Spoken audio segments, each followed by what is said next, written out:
Firman mengejar ayahnya yang berlari ketakutan ketika mengetahui putranya mengejar menggunakan senjata tajam. Ia terus berlari ke area pengadilan, hingga semua orang yang ada di tempat itu mencoba memisahkan mereka dan mengadili mereka semua. Di hadapan hakim, Firman dengan berani mengatakan kalau ayahnya selalu berbuat kasar kepada ibunya, bahkan pernah memukulnya dengan menggunakan batu.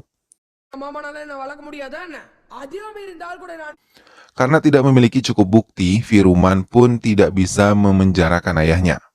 Ia ditenangkan oleh Nirai Pandian, yang merupakan saudara laki-laki dari ibunya, yang kemudian membawanya untuk tinggal bersama dengan dirinya. Firman yang mengalami trauma kuat dalam hidupnya harus berusaha menyembuhkannya. Nirai Pandian yang berusaha menjadi ayah yang baik bagi Firman selalu membimbingnya untuk bisa mengendalikan emosinya yang sering meledak-ledak, hingga ingin mencelakakan orang yang membuatnya kesal. Tahun demi tahun pun berlalu. Firman tumbuh menjadi pria yang bertanggung jawab dan bisa mengendalikan emosinya yang sering meledak-ledak. Ia bersama pamannya sering mengerjakan pemasangan tenda dan kali ini ia mengikuti pertandingan gulat yang diselenggarakan di desanya. Secara kebetulan ia bertemu dengan ayahnya yang juga menyaksikan pertandingan gulat tersebut. Firman menghadapi pegulat yang dijagokan ayahnya, namun dengan mudah ia mengalahkannya di hadapan ayahnya yang sombong. Melihat Firman berhasil, Munyandi menantang Firman lagi untuk menghadapi pegulat-pegulat tangguh miliknya. Tanpa takut, Firman mengiyakan tantangan ayahnya dan menghadapi 10 pegulat yang disiapkan oleh ayahnya. Lagi-lagi Firman bisa dengan mudah mengalahkan 10 pegulat yang diandalkan oleh ayahnya. Hal itu membuat Munyandi merasa kesal dan membuat ketiga putranya yang lain untuk menghadapi Firman. Melihat hal itu, Firman terdiam dan ia teringat pada pesan yang ditinggalkan ibunya untuk tidak berkelahi dan bertengkar dengan saudara-saudaranya. Firman pergi meninggalkan ayah dan ketiga saudara laki-lakinya. Firman kali ini mengadakan doa bersama untuk ibunya yang dilakukan secara bersama-sama dengan warga. Ia mengundang semua warga termasuk ketiga saudaranya, namun mereka merasa takut atas ancaman yang diberikan Munyandi, ayah mereka, hingga mereka tidak menghadiri doa bersama tersebut.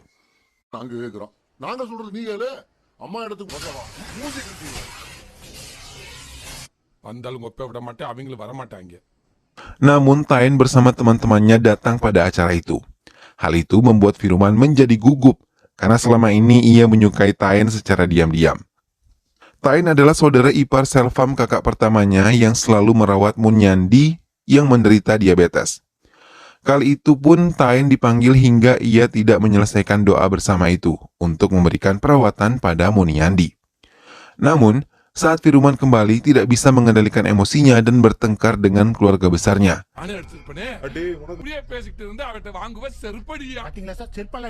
Munyandi pun mengirim anak buahnya untuk menghabisi Firman, putranya sendiri.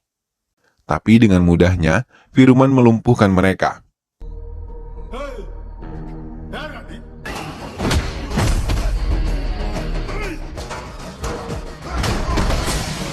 Ia pun mendatangi ayahnya yang tengah berada di kediamannya. Namun, ibu Munyandi meracau dan memaki Firman kalau ia sama sekali tidak bisa menjadi putra yang baik. Ia meracau dan mengusir cucunya sendiri dari kediamannya.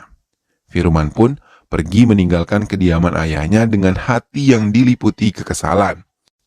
Firman yang mengetahui Selva membutuhkan pekerjaan dan ingin melamar menjadi supir MLA Pantinetam Pandian yang mengajukan syarat untuk menyerahkan uang sebesar 8 lakhs hingga bisa mendapatkan pekerjaan itu, langsung menemui MLA itu dan menyerahkan uang yang dimintanya juga. Setelah itu, Pantineta Pandian pun menekannya untuk bisa menandatangani surat-surat penjualan tanah milik ibunya yang diserahkan atas namanya. Firman mengiyakan dan menandatangani surat tersebut, hingga MLA pun menguasai tanah itu dan memberikan pekerjaan kepada Selvam. Semua yang dilakukan Firman pun dilihat oleh teman baik Tain, dan menceritakan semuanya pada Tain. Hal itu membuat Tain terperangah dan terkagum atas sikap baik yang tulus Firman pada keluarganya.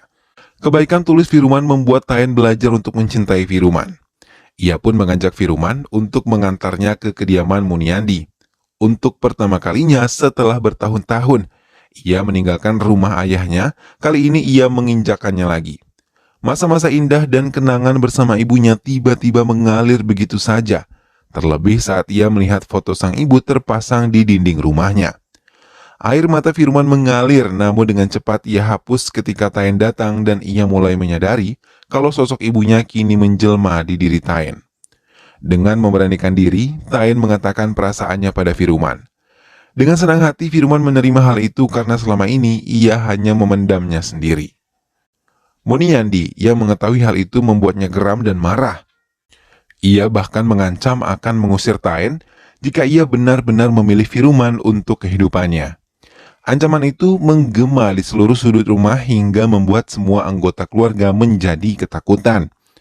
Tak hanya itu, ia juga meminta istri Selvam untuk bisa membayar lagi sisa mahar yang belum dipenuhi semua oleh keluarga Taen. Mengetahui ancaman tersebut, Taen mendekati kakak perempuannya yang merupakan istri dari Selvam. Ia mencoba menghibur kakak perempuannya yang menangis sedih mendengar semua perkataan ayah mertuanya. Tak lama, Naira Pandian datang untuk menemui Muniandi, tapi melihat mereka bersedih membuatnya menceritakan semua yang terjadi pada Firman dan Muniandi hingga mereka bermusuhan. Adik laki-laki Mutu Laksmi yang bernama Balu mencintai adik perempuan Muniandi membuatnya murka. Bahkan saat mengetahui adik perempuannya meminum racun, ia tidak mempedulikannya. Ia malah berpura-pura di hadapan istrinya untuk membawa ke rumah sakit, namun saat Mutu Laksmi dan Balu menyusulnya ke rumah sakit, ia tidak ada di sana. Muniandi malah membawanya ke tanah lapang dan membiarkan adik perempuannya menderita hingga akhirnya meninggal dunia. Hal itu sangat menyakitkan Mutu Laksmi, namun ia mencoba memaafkan suaminya. Hingga ia sangat murka ketika melihat perselingkuhan Muniandi bersama perempuan lain di kediamannya. Tapi makian dan cacian malah ditumpahkan pada Mutu Laksmi, bahkan ia menampar istrinya sendiri di hadapan keempat putranya dan juga wanita selingkuhannya. Hal itu membuat hati Mutu Laksmi sangat hancur. Saat itu Firman yang masih kecil mencoba membela ibunya dan ikut bersama ibunya ke kediaman Narapandian untuk menenangkan diri.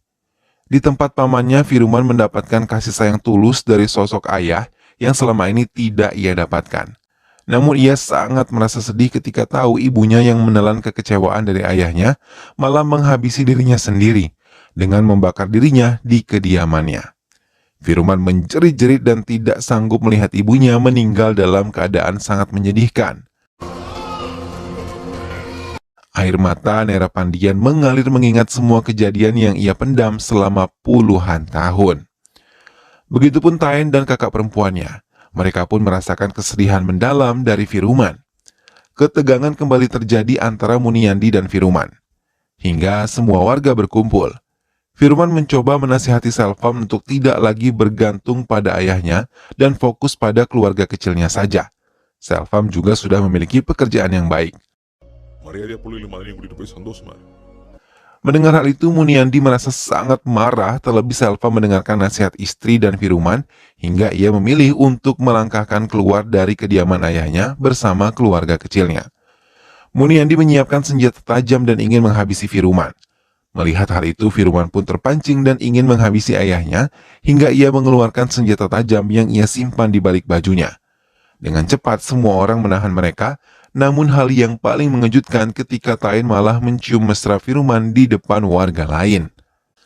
Kakak perempuan Firman pun mengucapkan terima kasih pada Firman yang telah membukakan pintu hati suaminya Selvam untuk keluar dari kediaman ayahnya dan tinggal bersama keluarga kecilnya saja. Namun masalah lain pun muncul dari Mutukuti yang merupakan kakak kedua dari Firman yang tanahnya digadaikan oleh ayahnya tapi tidak berniat untuk menebusnya. Hingga tanah tersebut akan dilelang oleh pihak pegadaian. Mutukuti mencoba mencari pinjaman pada beberapa keluarganya untuk bisa menebus tanah itu lagi. Namun mereka semua merasa takut untuk memberikannya pinjaman karena diancam oleh Maniandi. Firman datang untuk membantunya dan mengatakan ia akan menyiapkan dana untuk bisa menebus tanah yang telah digadaikan ayahnya. Melihat ketulusan Firman, Mutukuti sangat merasa terharu sekaligus malu kepada adiknya.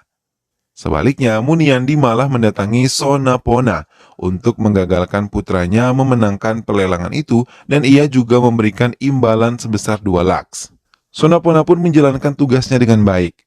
Ia berhasil memenangkan pelelangan dan melaporkannya pada Muniandi tentang keberhasilannya.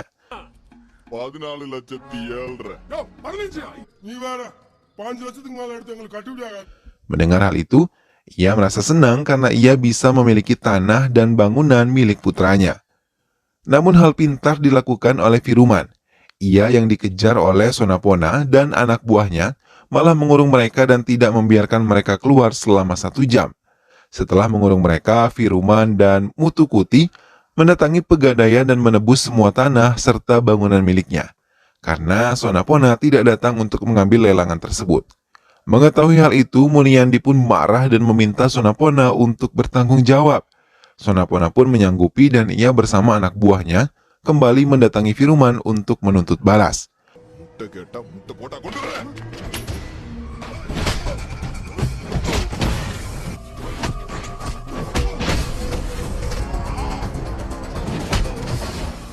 Namun lagi-lagi mereka menderita kekalahan dan hal itu membuat Muniandi sangat marah dan meninggalkan mereka yang penuh dengan luka. Sonapona pun mendendam pada Muniandi dan berjanji akan menghabisinya di hadapan Firuman.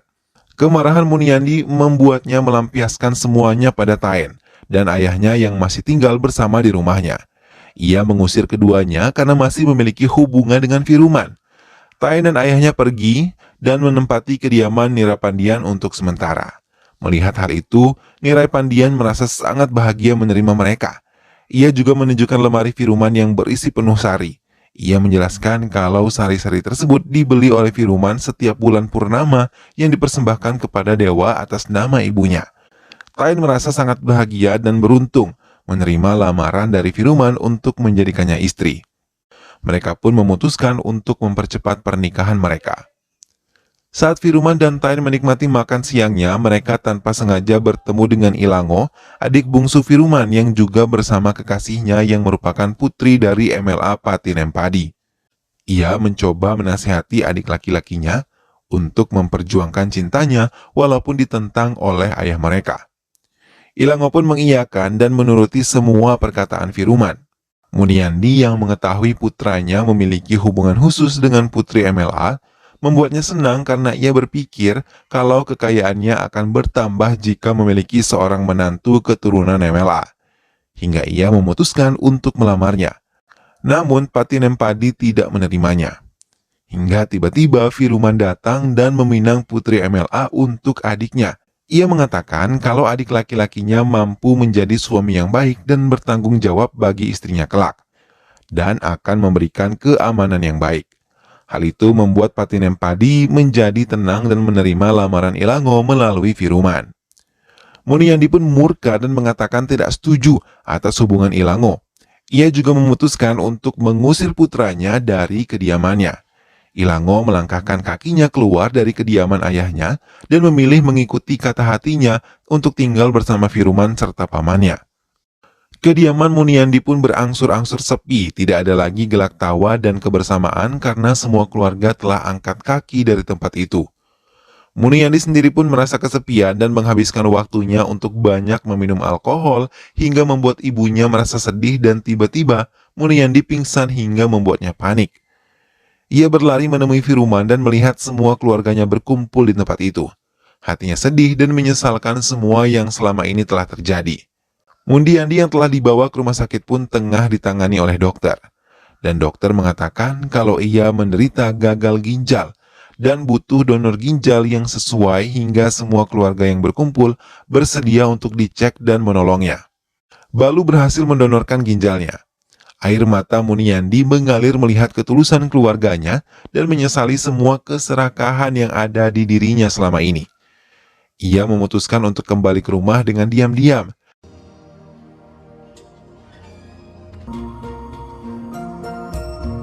Namun ia terkejut ketika Sonapona dan anak buahnya datang untuk membakar rumahnya. Bahkan mereka tidak mempedulikan dirinya yang masih berada di dalam. Muniandi pun pasrah jika ia harus mati dengan cara mengenaskan. Tak lama Firman datang dan saat tahu ayahnya masih berada di dalam rumahnya, ia terus berusaha menyingkirkan Sonapona dan anak buahnya. Ia menerobos pintu dan rumah yang telah terbakar, lalu menarik ayahnya keluar dari rumahnya. Mulyandi menangis dan menyesali semuanya, dan Firman mengatakan ayahnya tidak pantas mati dengan cara seperti itu, karena ia tidak ingin kembali kehilangan orang tuanya. Ia sudah cukup menderita dengan kematian ibunya saja.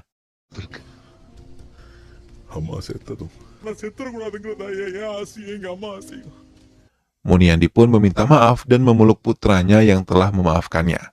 Dan film pun selesai.